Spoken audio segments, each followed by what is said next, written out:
BJP के नेताओं को तो मिलवा दिया, हमें नहीं मिलने दिया। हमने एडवांस में चिट्ठी दी कि प्रधानमंत्री जी को राष्ट्रपति को ज्ञापन देना है, वो भी नहीं दे रहे थे। तो क्या देश में कानून नहीं है? क्या देश में संविधान का शासन है या नहीं है? देश मनुस्मृति से नहीं चल रहा है, देश डॉक्टर बाबा साहेब अम्बेडकर के संविधान से चल रहा है।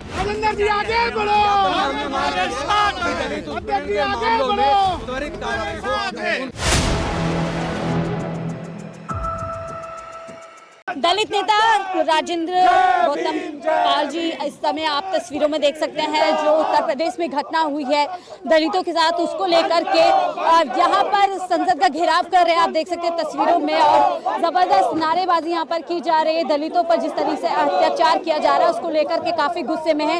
ये मेरठ भी पहुंचे थे, दलित परिवार से मुलाकात करना चाहते थे, हालांकि प्रशासन ने इनको रोक लिया था। लेकिन अब इस पूरे मुद्दे पर बड़े गंभीर आरोप उत्तर प्रदेश सरकार पर लगते हुए नजर आ रहे हैं कि उत्तर प्रदेश सरकार में दलितों के साथ अपराध बढ़ते जा रहे हैं और सरकार द्वारा संरक्षण कहीं ना कहीं अपराधियों को दिया जा रहा है। एक ही जाति के लिए सरकार खड़ी नजर आती है, जबकि अन्य जातियों पर बुलडोजर एक्शन से लेकर पुलिस एक्शन सब कुछ कर दिया जाता है। नारेबाजी आप यहाँ पर सुन सकते हैं किस तरीके से इस पूरे मुद्दे पर हो रही है।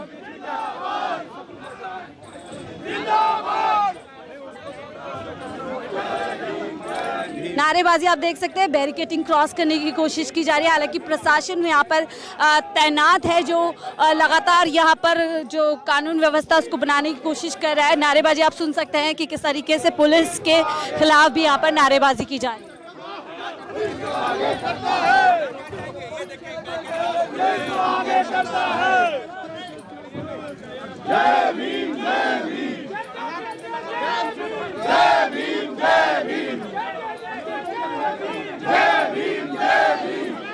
नारेबाजी की जा रही है। बैरिकेडिंग पे बहुत सारे कार्यकर्ता प्रदर्शनकारी वहां पर चढ़ गए हैं और उस तरफ कूदना चाहते हैं। नारेबाजी जय भीम के लगातार लग रहे हैं और उत्तर प्रदेश सरकार को यहां पर घेरा जा रहा है कानून व्यवस्था पर की जा रही है। और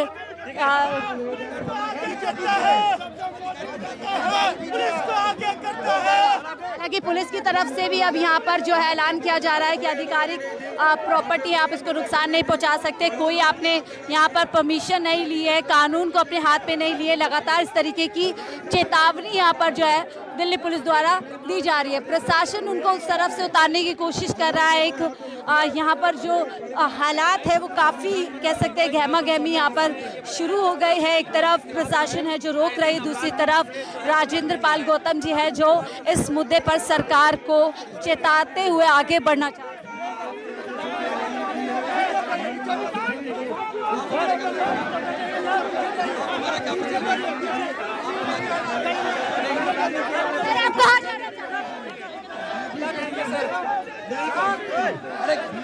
देखिए बैरिकेडिंग पे नहीं चढ़ सकते हैं और यही बार बार कहा जा रहा है। शायद अब पुलिस तमाम यहाँ पर चेतावनी के बाद यहाँ से नेताजी को उठाकर ले जा सकती है, डिटेन कर सकती है। देखिए यहाँ पर पुलिस लगातार कह रही है कानून व्यवस्था की जाएगी। यहाँ धारा 163 लगी हुई है कि बिना परमिशन के बिना अंडरटेकिंग के आप यहाँ धरना प्रदर्शन नहीं कर सकते। हमने एडवांस में चिट्ठी दी है कि हम राष्ट्रपति जी को ज्ञापन देना चाहते हैं, हम प्रधानमंत्री को ज्ञापन देना चाहते हैं, लेकिन वो रोक रहे, वो ज्ञापन भी नहीं दिलवा रहे। नहीं, वो ज्ञापन भी नहीं दिलवा रहे, ऐसे थोड़ी ना है। सुप्रीम कोर्ट के ऑर्डर ज्ञापन देंगे, हम यहीं बैठेंगे, हम ज्ञापन दिए बिना नहीं जाएंगे। ज्ञापन पत्र देना चाहते हैं और एक यहीं पर पुलिस और प्रशासन सामने है और नेता जी और तमाम लोग सड़क पर बैठ गए हैं। जबरदस्त यहाँ पर हंगामा किया जा रहा है। दूसरी तरफ भी लोग हैं जो इधर आना चाहते हैं, लेकिन पुलिस ने सबको रोक लिया है। और अब आपको बीजेपी के नेताओं को तो मिलवा दिया, हमें नहीं मिलने दिया। हमने एडवांस में चिट्ठी दी कि प्रधानमंत्री जी को राष्ट्रपति को ज्ञापन देना है, वो भी नहीं दे रहे थे। तो क्या देश में कानून नहीं है? क्या देश में संविधान का शासन है या नहीं है? देश मनुस्मृति से नहीं चल रहा है, देश डॉक्टर बाबा साहेब अम्बेडकर के संविधान से चल रहा है। हम ज्ञापन दे रहे हैं, दलितों के ऊपर होने वाले उत्पीड़न के खिलाफ सरकार से कार्रवाई की मांग कर रहे हैं और उसको भी नहीं जाने दे रहे हैं, रोक के बैठ गए। ये नहीं चलेगा, देश संविधान से चलेगा, देश मनुस्मृति से नहीं चलेगा। इनकी जातिवादी गुंडों की सरकार नहीं चलेगी। राजेंद्र जी आगे बढ़ो, दलित उत्पीड़न के मामलों में त्वरित कार्रवाई हो, उनको मुआवजा मिले और इन्वेस्टिगेशन टाइम बाउंड मैनर में कंप्लीट हो। साथ में मुकदमा दर्ज करने के साथ साथ चार्जशीट टाइम बाउंड मैनर में 3 महीने के अंदर चार्जशीट दाखिल हो और 6 महीने के अंदर फास्ट ट्रैक कोर्ट में स्पीडी ट्रायल करके दोषियों को सजा होनी चाहिए, ताकि इस तरह की हत्या करने वाले लोगों को पे दबाव बने। लेकिन बीजेपी की सरकार तो गुंडों के साथ खड़ी नजर आती है। बीजेपी की सरकार गुंडों के साथ खड़ी नजर आती है। वो लगी नहीं रखी है कोई देश में सरकार संविधान से चल रही है। अधिकारी के ऊपर कोई कार्रवाई नहीं हुई है, एक कांस्टेबल तक सस्पेंड नहीं हुआ है। देखिए, ये मनोवादी सरकार है, इससे कोई न्याय की हमें उम्मीद नहीं है। लेकिन मैं ज्ञापन राष्ट्रपति प्रधानमंत्री जी को दिए बिना यहाँ से जाने वाला नहीं हूँ। मैं देख के जाऊंगा। तुम्हारे साथ है। सर, पुलिस चेतावनी दे रही है, आप कानून को अपने हाथ में लेके नहीं कर रहे हैं। हम कानून को मानने वाले लोग हैं, संविधान को मानने वाले लोग हैं। हमने एडवांस में चिट्ठी लिखी है कि हम ज्ञापन देना चाहते हैं, हम प्रदर्शन करेंगे और ज्ञापन देंगे। आपके पास हमने ये भी लिखा, हमने ये भी एश्योर किया, हम कोई कानून नहीं तोड़ेंगे। ये पुलिस कानून तोड़ती है। ये बताइए, क्या पुलिस की जिम्मेदारी नहीं है हमारा ज्ञापन दिलवाना? ये पुलिस की जिम्मेदारी है कि राष्ट्रपति जी को और प्रधानमंत्री जी को हमारा ज्ञापन दिलवाए? तो पुलिस अपनी जिम्मेदारी निभाए ना। कहाँ है पुलिस? पूछो आप। हमसे सवाल पूछने की बजाय आप पुलिस के इंस्पेक्टर से पूछो क्या कर रहे हैं वो, ज्ञापन क्यों नहीं दिलवा रहे? पुलिस कह रही परमिशन आपके पास है ही नहीं। काहे की परमिशन? मतलब ज्ञापन देने के लिए परमिशन की जरूरत पड़ेगी? देश में संविधान का हमारे फंडामेंटल राइट है ना, धरना प्रदर्शन करना हमारा फंडामेंटल राइट है। पुलिस कह रही है 10 दिन पहले परमिशन लो, तो क्या 10 दिन तक हम लोग परमिशन के लिए बैठे रहे? क्या हम लोग 10 दिन किसी घटना होने पे, हत्या होने पे, बलात्कार होने पे 10 दिन तक प्रदर्शन का इंतजार करें? तो आपने सुना, नेताजी साफ तौर पर कह रहे हैं कि पुलिस प्रशासन की जिम्मेदारी है। अगर कोई सरकार के नुमाइंदे से मिलना चाहता है, ज्ञापन पत्र सौंपना चाहता है और प्रशासन उनके साथ खड़ा नहीं है, चाहे उत्तर प्रदेश हो या फिर दिल्ली हो, लगातार उनको रोका जा रहा है। और आप ऐसी तस्वीर हम यहाँ भी देख रहे हैं, हालांकि वो यहाँ बैठ गए, लेकिन प्रशासन लगातार उचित कानूनी कार्रवाई की जाए। कार्यवाही की चेतावनी। ये प्रोटेस्ट साइट माननीय उच्चतम न्यायालय के आदेशों से बनी। यहाँ पर 10 दिन पहले एप्लीकेशन दी जाती है, उसकी परमिशन ली जाती है, तो प्रदर्शन करने की अनुमति। ये मजमा गैर कानूनी है, खिलाफे कानून है। कानून को अपने हाथ में ना लीजिए, कानून की पालना कीजिए, माननीय उच्चतम न्यायालय के आदेशों की पालना कीजिए, सुप्रीम कोर्ट के डायरेक्शंस की पालना कीजिए। तो देख सकते हैं, लगातार पुलिस प्रशासन की तरफ से चेतावनी, वार्निंग लगातार दी जा रही है। हालांकि गौतम जी का साफ कहना है कि पुलिस चाहे दिल्ली की हो या उत्तर प्रदेश की हो, लगातार उनको ही क्यों रोक रही है? विपक्षी दल के नेताओं को क्यों रोका जा रहा है और नेताओं को क्यों मिलने दिया जा रहा है? फिर चाहे वो अपराधियों से मिलना, चाहे वो जिस तरीके से पीड़ित हैं उस परिवार से मिलने जाते हैं, लेकिन उनको ही यहाँ पर क्यों रोका जा रहा है? प्रशासन यहाँ पर अपने कारण बता रहा है। 26 जनवरी का समय है, सुरक्षा के इंतजामों को देखते हुए यहाँ पर किसी को भी परमिशन नहीं दी जा रही है। बावजूद इसके बहुत बड़ी तादाद में लोग यहाँ पे इकट्ठा हुए अपनी बात रख रहे हैं और आगे अपना ज्ञापन पत्र देना चाहते हैं, लेकिन प्रशासन यही कह रहा है कि सुरक्षा के मद्देनज़र आप यहाँ पर इकट्ठा नहीं हो सकते हैं, कानून व्यवस्था को हाथ में नहीं ले सकते हैं। कहीं ना कहीं सुप्रीम कोर्ट की गाइडलाइंस का उल्लंघन यहाँ पर किया जा रहा है।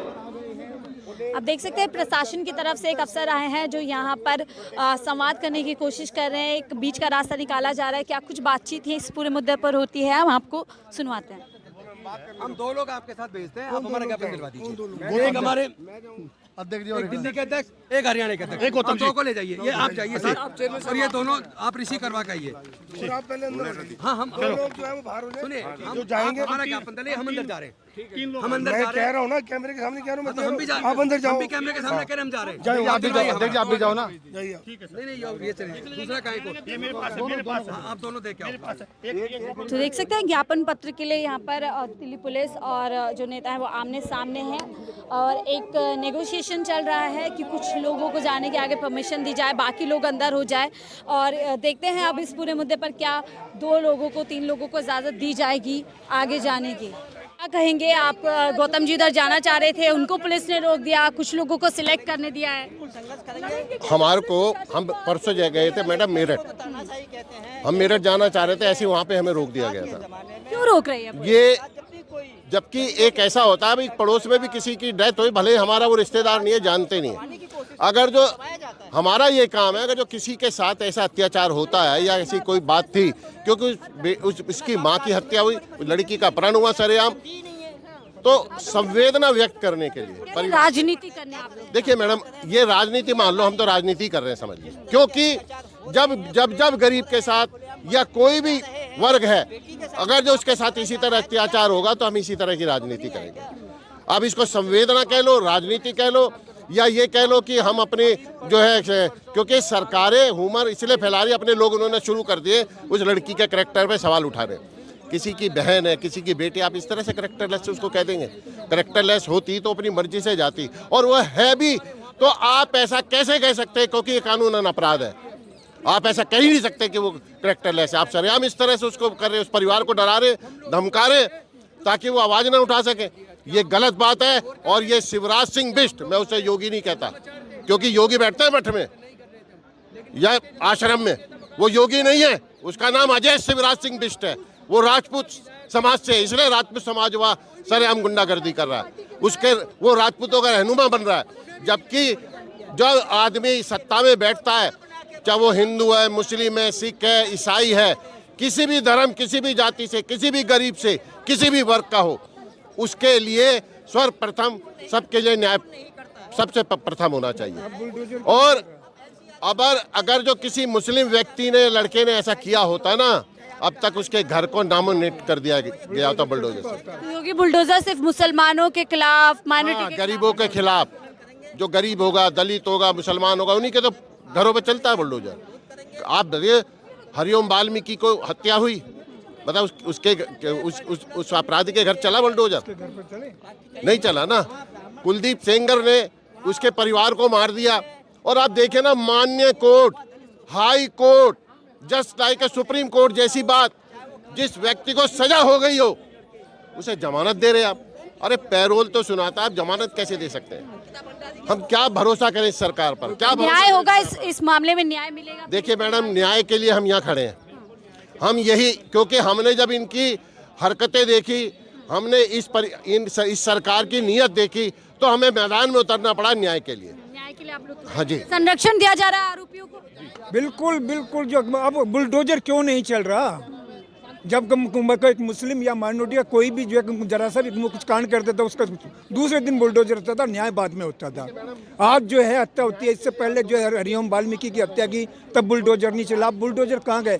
मुझे साफ दिखाता है कि ये जो अपर कास्ट के हैं, ये जो ठाकुर हैं, ये जैसे जो क्या नाम है, योगी जी अपने आप को क्षत्रिय कहते हैं, अगर जो ये क्योंकि क्षत्रिय तो इसलिए बुलडोजर नहीं चला।